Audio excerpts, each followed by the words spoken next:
about the community that it takes. The community that it takes, and I think that you know, you can touch a little bit of personal experience on going through just life.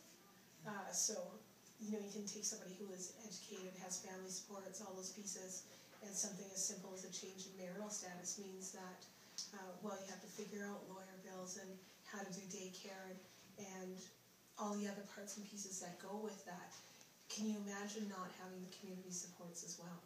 You know, some people are fortunate when family has the ability to help them, you know, bridge that gap between this time and the next time, and other people don't have any of that.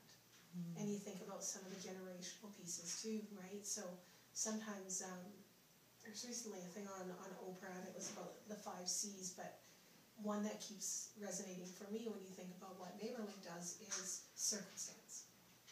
You know, we all have choices. It's kind of like your wild card, but that circumstance piece that says, these are the circumstances I'm under, and I don't think that people have any desire to find themselves in that position.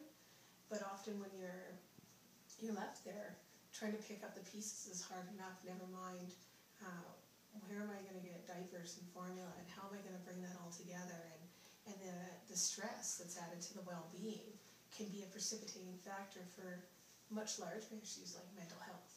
You know, those are the times when we see the break. That's what happens, right? There's a life stressor that occurs, and it's the onset of something bigger.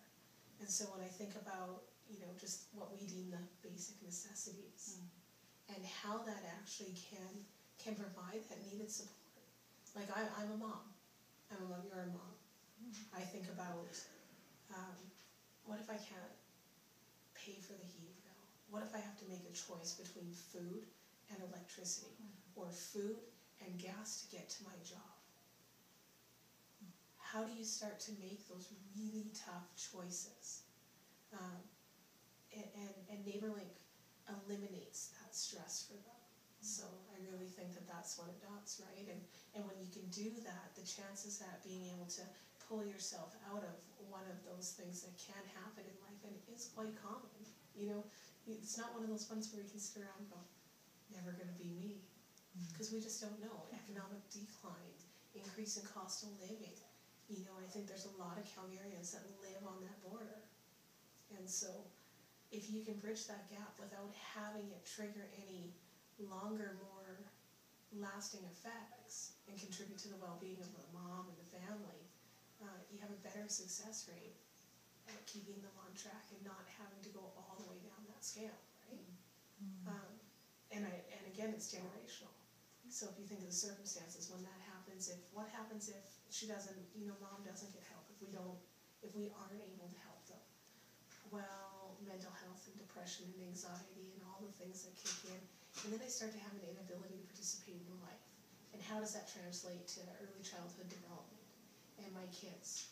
And how do I make sure that they're getting to school and the supports that they need when I have an inability now to care for myself?